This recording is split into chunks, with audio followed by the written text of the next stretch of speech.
안녕하세요. 언어발달 지도사 강의를 맡게 된 박성희입니다. 앞으로 1강부터 20강까지 저와 함께 언어 발달과 관련된 수업들을 진행을 할 텐데요.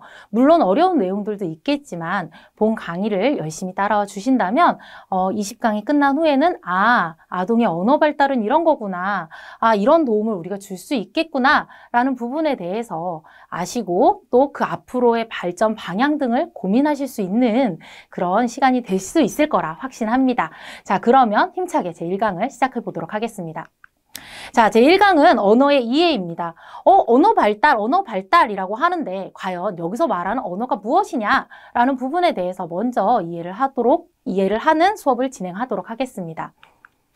자, 언어의 정의는요, 한 가지 더 딱 정의 내리기 어렵습니다. 왜냐하면 언어가 가지고 있는 속성이 너무나도 많아요. 그래서 이 많은 속성들을 다 아우를 수 있는 그런 정의를 한 가지 콕 집어서 말하기가 쉽지 않습니다. 그래서 학자들마다 또는 언어를 정의 내리는 사전마다 조금씩 언어의 정의가 다르다라는 부분들을 이해하시고 각각의 대표적인 정의들을 살펴보도록 하겠습니다. 1997년에 유아교육 사전에서는 언어란 인간이 의사소통의 목적으로 사용하는 음성이나 문자로 나타낸 기호체계다라고 이야기를 했고요. 세계에서 가장 오래된 백과사전인 브리테니커 사전에서는 언어란 문화를 공유하고 있는 사람들이 서로 의사소통을 하기 위해 사용하는 구어적, 문어적 상징체계다라고 이야기를 했습니다. 또한 1986년에 첨스키 같은 경우에는 인간이 선천적으로 가지고 태어난 생득적인 언어 능력이 환경을 통해서 성숙되는 것이다 라고 이야기를 했습니다. 네, 여기에서 첨스키를 제외한 크게 두 개의 언어의 정의를 살펴보면 의사소통, 음성, 그쵸? 구어적인 부분이죠. 문자, 문어적인 부분이죠. 기호체계다, 상징적인 부분이죠. 요런 단어들이 반복이 되는구나 라는 것을 아실 수 있을 것 같습니다. 그럼 그것을 기억하시고 앞으로 우리가 많이 접하게 되는 단어인 의사소통, 그리고 언어, 말, 각각이 어떠한 의미인지를 한번 짚어보도록 하겠습니다. 우리가 보통 의사소통이라고 하면 2명 이상의 사람들이, 2명 또는 그 이상의 사람들이 서로 자기의 생각을 이야기하고 그것들을 이해하는, 서로 주고받기를 하는 과정이다라고 이야기를 합니다. 의사소통 방법에는 크게 형식적인 방법과 비형식적인 방법이 있어요. 자, 형식적인 방법에는요, 언어, 말, 수화, 이것처럼 분명한 규칙들이 있는 방법들이 이제 형식적인 방법이다라고 이야기를 하고요. 비형식적인 방법에는 제스처라든지 몸짓, 눈짓 이런 것들이 포함이 된다라고 보시면 될 것 같아요. 그렇다면 형식적인 부분에 들어가는 언어란 무엇이냐라고 했을 때 언어는 의사소통을 목적으로 말과 글로 나타내는 상징체계이다, 기호체계이다 라고 보시면 돼요. 지금 제가 표시해놓은 단어들이 모두 다 들어갔다라고 보시면 되겠죠. 이러한 공통적인 단어를 넣어서 정의를 내리시면 될 것 같고요. 말은 우리의 발성 기관을 통해서 만들어내지는 소리인데 어떤 소리냐? 의미 있는 소리를 말이라고 합니다. 그래서 각각의 의사소통, 언어, 말의 의미를 다시 한번 생각해 보시면서 본 강의를 들어주시기 바랍니다.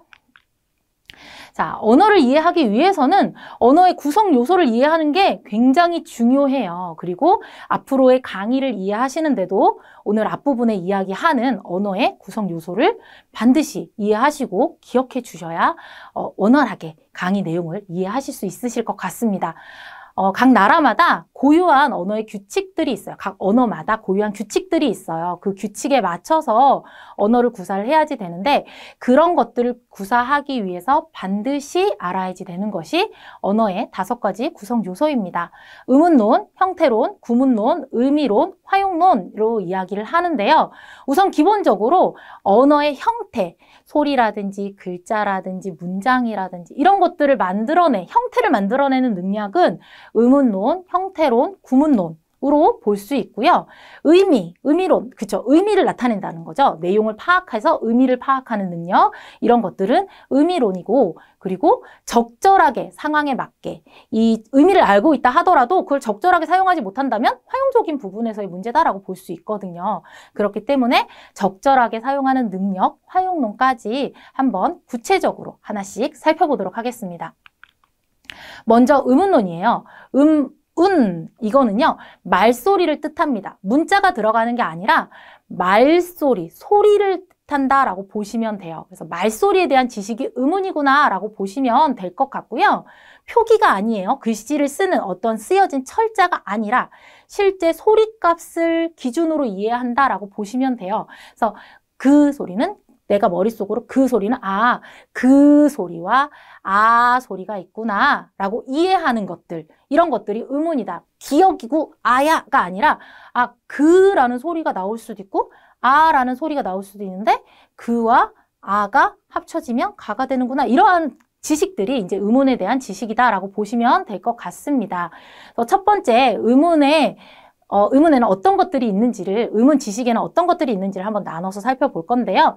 첫 번째가 음소에 대한 지식이고요. 두 번째가 음절을 만드는 규칙에 대한 지식. 세 번째가 의문 규칙에 대한 지식입니다. 음소, 소리값, 가장 작은 소리값, 어떤 의미를 갖는 가장 작은 소리값이라고 생각을 하시면 될 것 같아요. 그래서 음소에 대한 지식을 알고 있어야지 된다라고 이야기를 하고 있고요. 한국어에는 자음과 모음으로 나뉘어져 있습니다. 그래서 우리 한국어에서는 음소는 기역, 니은, 디귿, 아야, 어역, 그느드르 이런 소리들이구나 라고 기억을 해주시면 될 것 같고요.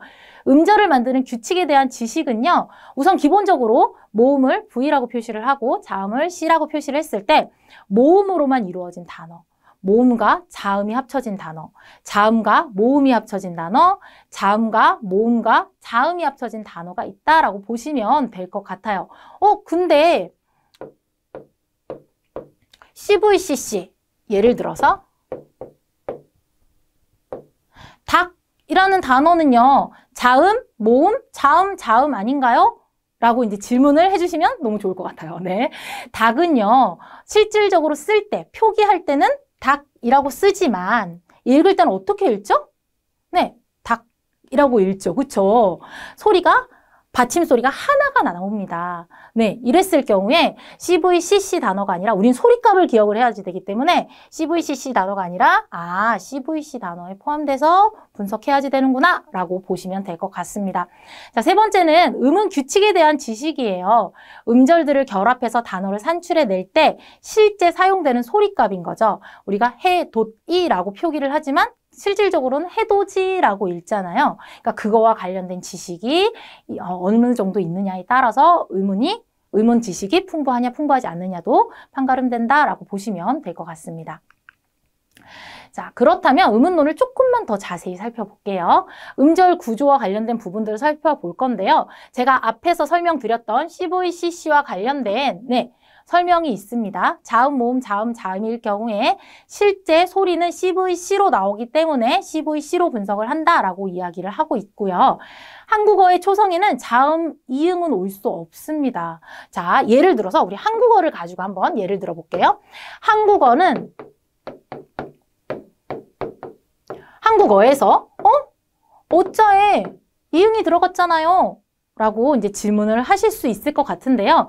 기본적으로 이 어는요, 자음, 이응과 모음, 어가 만나서 이루어진 음절이 아니라 모음, 어로 이루어진 음절인데 이 자리를 비울 수 없어서 이응을 써주는 거다라고 이해를 하시면 좋을 것 같아요.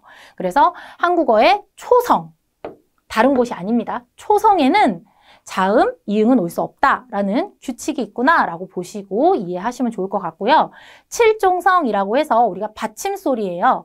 받침으로 소리 나는 것들은 기역, 니은, 디귿, 리을, 미음, 비읍, 이응 이렇게 있다라고 보시면 될 것 같아요. 네, 시옷 소리는 우리가 만약에 사과를 가지고 있다라고 했을 때 있다는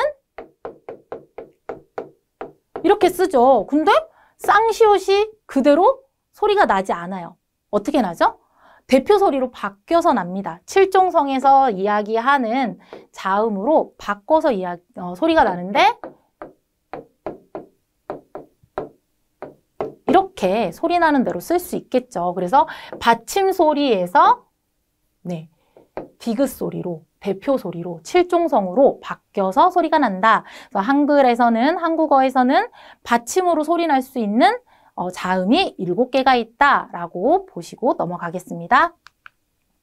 자, 두 번째는 형태론이에요. 형태는요, 단어다라고 생각을 하시면 돼요. 단어의 구조에 대한 지식이다. 그래서 형태론을 이해하기 위해서는 반드시 형태소를 가지고 이야기를 해야 합니다. 그래서 의미를 가진 가장 최소 단위가 형태소다라고 보시면 될 것 같고요. 이야기책, 이렇게 2개의 형태소가 만나서 이야기책이 된다라고 생각을 하시면 될 것 같습니다. 형태소에는요, 크게 실질 형태소와 문법 형태소로 나누어서 이해를 하시면 좋을 것 같고요. 실질 형태소는 실질적인 의미를 나타내는 형태소예요. 그거가 독립적으로 쓰여도 뜻을 가지고 있는 형태소라고 보시면 될 것 같고요. 문법 형태소는 실질적인 의미를 갖지 못하고 있는 조사나 어미 같은 것들, 시제를 나타내는 것들, 이런 것들이 이제 문법 형태소다라고 보시면 될 것 같습니다. 그래서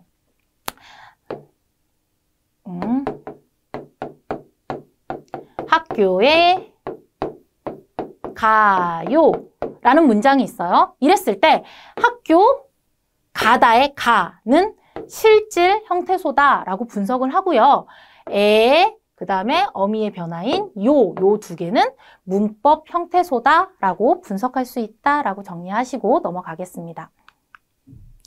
자, 구문론은요, 단어들이 결합해서 문장을 만드는 원리예요. 자, 의문은 뭐였죠? 소리값이에요. 두 번째는 형태였죠. 형태는 단어예요. 세 번째 구문은 단어들이 모여진 문장이다. 점점 커지고 있죠. 이렇게 기억을 해주시면 좋을 것 같고요. 문장 내 단어의 배열이 나라마다 규칙이 조금씩 달라요. 우리나라 같은 경우에는 나는 당신을 사랑합니다 했을 때 나는 주어, 목적어, 서술어 식으로 주어진다면 영어 같은 경우는 I love you 해서 주어, 서술어, 목적어 순으로 주어지게 되죠. 이것처럼 다 문장 내의 단어의 배열은 나라마다 다르기 때문에 그런 것들을 학습하는데 반드시 도움을 주어야 한다라고 이야기를 하고 있습니다. 연령이 증가하면서 단문에서 복문으로 문장 형태가 발달하게 됩니다. 단문이란 건 문장 안에 주어와 서술어가 하나가 있는 문장 형태를 단문이라고 이야기를 하고요. 나는 뽀로로가 좋아요 라는 식으로 문장을 만들 수 있을 겁니다.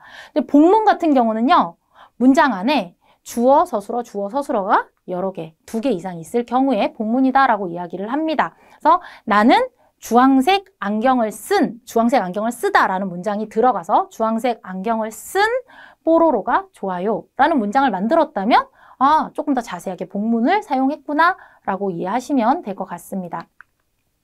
자, 네 번째는 의미론이에요. 말의 이해 및 해석에 대한 영역입니다. 지금까지 형태에 대한 어떠한 표기되어지는 형태라든지 형태를 만드는 것에 대한 이야기를 했다면, 소리와 단어와 문장을 가지고 형태를 만드는 것에 대한 이야기를 했다면, 이제는 내용적인 부분들, 의미적인 부분들을 살펴보는 의미론을 한번 살펴보도록 하겠습니다. 정확한 의미를 파악하는 능력이에요. 정확한 의미를 파악하기 위해서는 단어도 잘 이해해야지 되고 문장도 잘 이해해야지 되겠죠. 그래서 단어의 의미적인 부분에서는 중심적 의미와 주변적 의미를 잘 이해하는지, 예를 들어 제가 손이라고 적어놨습니다. 자, 손, 우리의 신체 부위의 손이 중심적 의미겠죠. 주변적 의미는 어떤 게 있을까요? 일이 아주 많아요. 명절이에요. 명절에 가서 제가 손을 좀 보탤게요 라고 이제 표현을 합니다. 그랬을 때 제 손을 척하지 올려놓는 게 아니죠. 그렇죠? 손을 보탠다라는 건 도움을 준다라는 주변적인 의미도 가지고 있기 때문에 그런 표현이 가능합니다. 자, 두 번째, 외연적 의미와 암시적 의미 또한 단어를 이해하는데 반드시 알고 있어야지 되는 의미 관계인데요. 외연적 의미는 겉으로 드러나는 의미고, 암시적 의미는 개인적인 또는 그것이 갖는 느낌 같은 거라고 생각을 하시면 될 것 같아요. 그래서 예를 들어 첫사랑이라고 했을 때 처음 하는 사랑을 첫사랑이라고 이야기를 하죠. 근데 암시적 의미는 누구에겐 첫사랑이 너무나도 아름다운 솜사탕처럼 달콤한 추억일 수도 있고요. 어떤 사람은 정말 생각하기도 싫어 하는 정말 싫은 기억일 수도 있을 것 같아요. 이러한 개인이 가질 수 있는 그런 느낌들, 그런 감정들을, 그것이 가지고 있는 의미들을 생각하는 것이 이제 암시적 의미다라고 보시면 될 것 같고요. 단일어, 다이어, 동의어가 있습니다. 단일어는 하나의 뜻에 하나의 단어가 딱 있는 거예요. 연필, 공책, 이것처럼 하나의 단어에 하나의 의미가 딱 있는 것이 단일어고요. 다이어는 하나의 단어인데 여러 개의 뜻이 있어요. 이러한 뜻들이 서로 연결되어 있어요. 중심적인 뜻에 연결되어 있는 것이 이제 다이어입니다. 예를 들어서 개라는 단어가 있어요. 개라는 단어에서 개는 동물이죠. 멍멍 짖는 동물인데 저 사람은 좀 개와 같아 라고 이제 얘기를 했다면 자, 조금 얄밉게 굴거나 아니면 성격이 조금 포악스러웠거나 아니면 뭔가 다른 사람한테 착 달라붙어가지고 아부를 떤다던가 뭐 이런 느낌의 단어들로 사용이 되어질 수 있습니다. 같은 단어이지만 다양한 뜻을 가지고 있는 단어들을 이제 다이어라고 이야기를 하고 있고요. 그 다음에 동음 이의어 같은 경우에는 표기는 똑같아요. 그런데 소리가 똑같아요. 소리가 똑같은데 다른 뜻을 가지고 있는 거죠. 대표적인 예로 눈, 하늘에서 내리는 눈과 우리 신체의 눈, 배, 신체의 배와 먹는 배도 있고 그 다음에 바다 위에 있는 배도 있겠죠. 이런 식의 소리는 똑같지만 다양한 다른 뜻을 가지고 있는 것을 동음이의어다라고 보시면 될 것 같습니다. 문장을 이해하기 위해서는 우선 문장이 있는 그대로 어떤 의미가 있는지, 얘가 가진 속뜻은 무엇인지를 먼저 파악하는 능력이 있어야 합니다. 나 미역국 먹었어. 진짜로 생일이라서 미역국을 먹었을 수도 있고 시험에서 미끄러졌을 수도 있을 거예요. 그렇죠? 두 번째는 지혜를 좋아한 정환이와 지훈이가 게임을 한다라는 문장처럼 중의적인 문장의 뜻을 정확하게 파악하는 능력 또한 필요합니다. 지혜를 좋아한 것이 정환이만인지, 지혜를 좋아한 정환이와 지훈인 건지를 파악할 수 있는 능력, 이런 것들이 이제 문장의 의미를 파악하는 능력이다라고 보시고 넘어가겠습니다. 다섯 번째는 활용론입니다. 실제로 사용되는 모든 대화, 시작하고 유지하고 하는 부분들의 모든 그런 대화, 의사소통 행위를 포함하는 것이 이제 활용론이고요. 실질적으로 사람들과 대화를 하는 모든 과정들이다라고 이해하시면 될 것 같아요. 다양한 사회적 상황에서 적절하게 사용할 수 있는 능력이 필요하다라고 정리하시고 다음으로 넘어가겠습니다. 자, 그렇다면 지금까지 저희가 첫 번째 소리와 관련된 음운, 단어와 관련된 형태, 문장과 관련된 구문, 그리고 내용과 관련된 의미, 그 다음에 대화와 관련된 활용과 관련된 5가지 구성 요소를 살펴보았는데요. 자, 그렇다면 이러한 오류들을 보이는 아동을 어떻게 분석할 수 있을까를 한번 연습해 볼게요.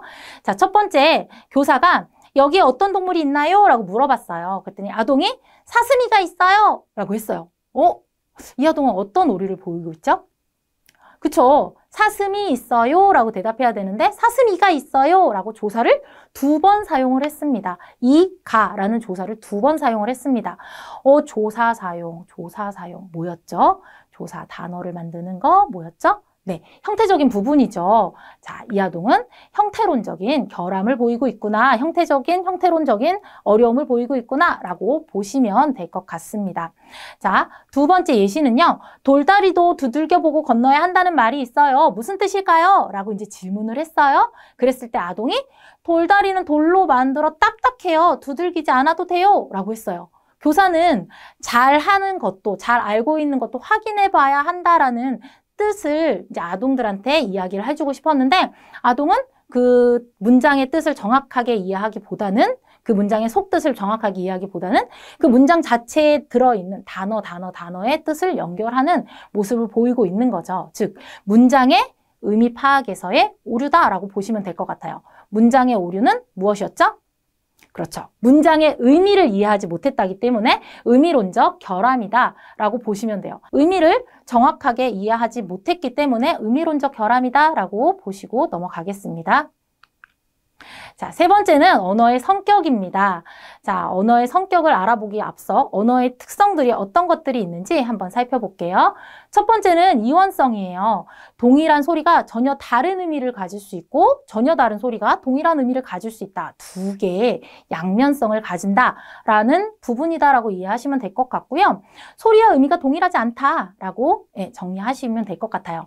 눈이 눈에 들어간다. 네, 소리가 동일하지만 다른 뜻을 가지고 있죠. 먹다, 드시다. 같은 뜻을 가지고 있지만 다른 소리를 보이고 있습니다. 이것처럼 언어는 이런 이원성을 가지고 있다라고 이해하시면 될 것 같고요. 생산성은 한정된 음소수예요. 우리나라는 자음과 모음이 있죠. 그 자음과 모음을 가지고 무한한 어휘들을 만들어냅니다. 예를 들어서 인싸, 아싸, 망관뷰 같은 경우인데요. 이러한 신조어들이 이제 생산성을 가장 대표하는 단어들이다라고 보시면 될 것 같아요. 계속해서 만들어낸다라는 뜻입니다. 임의성은요, 사회적인 약속이다라고 보시면 될 것 같아요. 언어는 동일한 사회의 구성원들이 의사소통을 위해서 의미로 합의한 상징체계예요. 그렇기 때문에 우리나라에서 말을 다른 나라에 가서 똑같이 말이라고 하면 사람들이 이해하기가 쉽지 않겠죠. 왜냐하면 말이라는, 동물 말이라는 거는 저렇게 생긴 동물을 우리는 말이라고 할게 라고 우리 사회에서, 한국 사회에서 약속을 한 거라서 말이야 라고 하면 그 동물이 생각이 나지만 미국이나 또 다른 나라에 가가지고 말이라고 얘기하면 지금 무슨 얘기하는 거지? 하고 이제 쳐다보게 되겠죠. 영어에서는 horse, 불어로는 샤발, 스페인어로는 까바요 이렇게 불린다라고 보시면 될 것 같습니다. 각각의 언어마다 약속이 다르다. 임의적인 약속을 해서 언어를 사용을 한다라고 보시면 될 것 같고요. 체계성, 네 번째는 체계성인데 언어는 일정한 규칙에 의해서 이루어집니다. 그래서 문법 규칙 같은 거라고 생각을 하시면 돼요. 그래서 사과장수가 사과를 판다. 우리는 주어, 목적어, 서술어의 순이라면 영어 같은 경우는 주어, 서술어, 목적어의 순이다. 이렇게 나라마다 조금씩 다른 규칙이 있고 그리고 우리나라에서는 이러한 일정한 우리나라가 갖는 일정한 규칙, 이 체계성을 가지고 있어서 이 규칙에 맞춰서 언어를 사용해야 한다라고 연결해서 이해해 주시면 좋을 것 같습니다. 다섯 번째는 추상성입니다. 그 언어가 내가 말하고자 하는 그 사물의 형태나 어떤 이미지를 대변해주지 않는다라는 뜻이에요. 이것도 임의적이다라고 보시면 될 것 같아요. 그래서 언어는 사회 구성원들 간에 임의적으로 약속한 거예요. 그래서 예를 들어서 나무라는 단어가 있습니다. 이 나무라는 단어를 처음 딱 들었을 때 물론 우리는 많이 학습이 되어졌기 때문에 나무 하면 나무가 딱 생각이 나죠. 그런데 나무를 한 번도 보지 못한 사람이 나무라고 했을 때 나무는 줄기가 커다랗고 기둥이 크고 줄기가 있고 풀이 이렇게 있는 게 나무야 라고 생각하기가 쉽지 않죠. 나무의 그런 외형적인 모습이 나무라는 그 언어 안에 내포되어 있지 않기 때문이에요. 그래서 이런 임의적인 부분들이 추상성과도 연결되어진다라고 연결해서 앞에 임의성과 연결해서 기억해 주시면 좋을 것 같고요.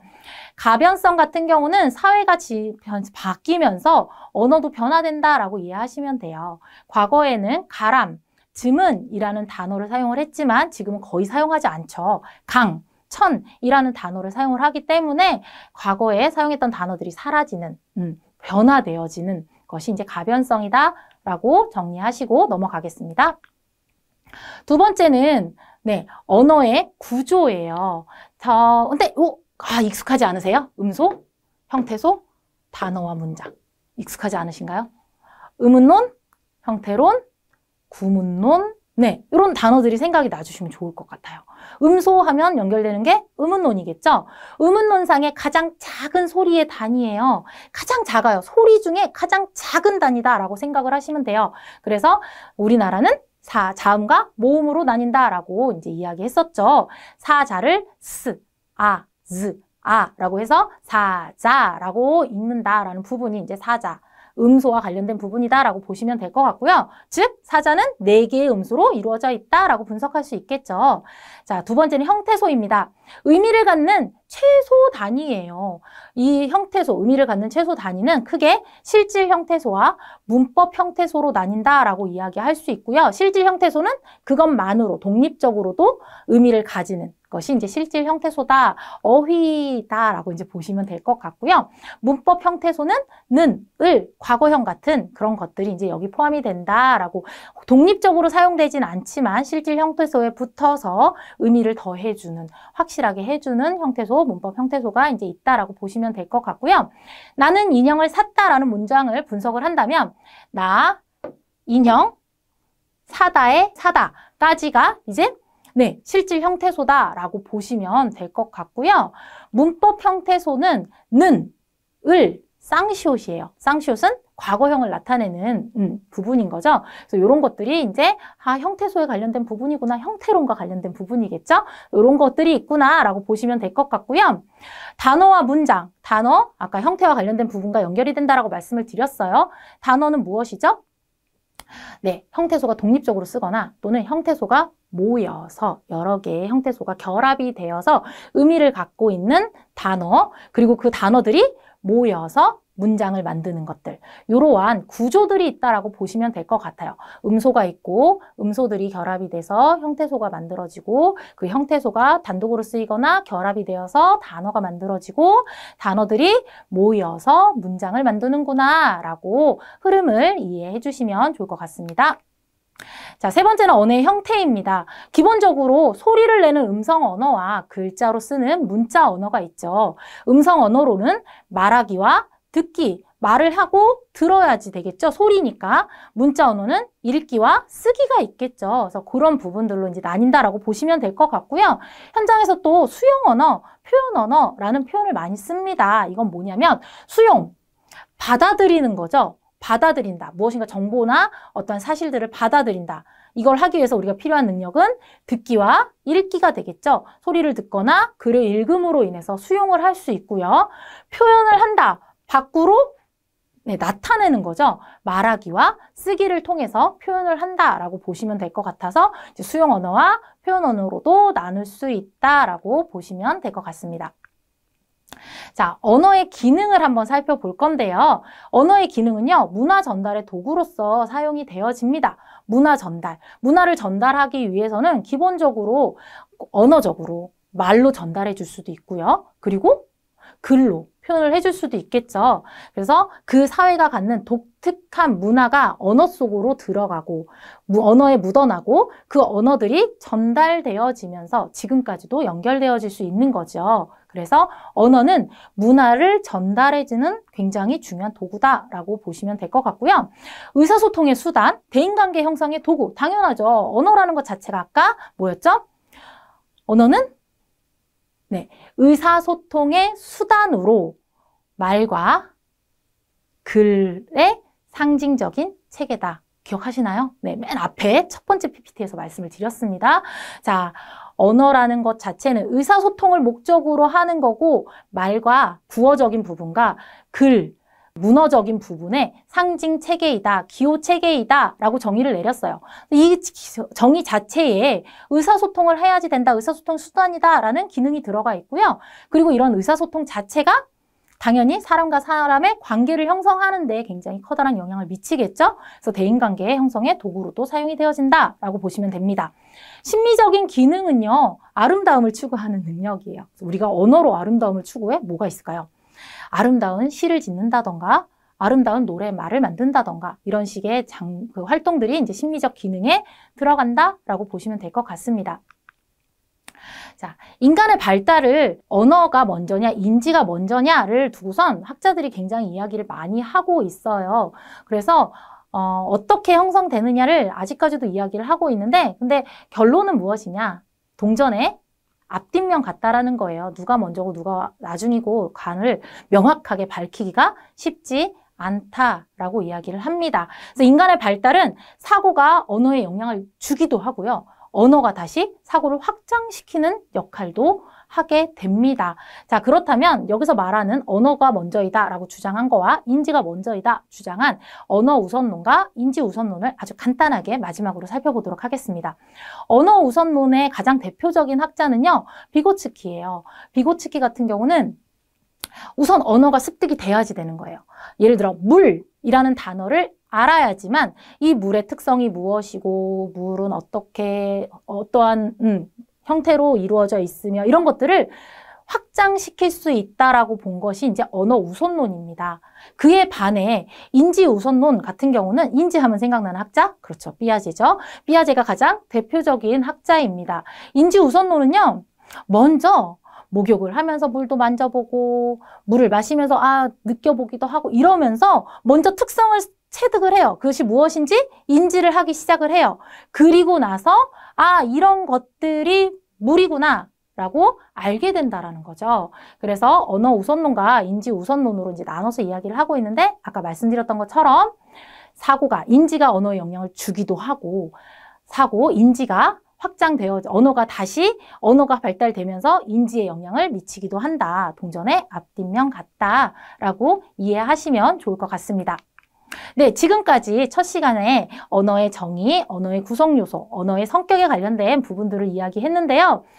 너무 이론적인 부분이라서 조금 딱딱할 수 있었을 것 같습니다. 하지만 아까 말씀드렸던 것처럼 앞으로 언어 발달 지도사 전 과정에 모두 다 적용이 되어지는 내용이에요. 그렇기 때문에 반드시 수업 후에 다시 한번 교환을 다시 살펴보시고 각각의 구성 요소들에 대한 이해를 다지시기를 부탁드리겠습니다. 자, 이번 시간의 내용은 여기까지입니다. 다음 강의에서 뵙겠습니다. 감사합니다.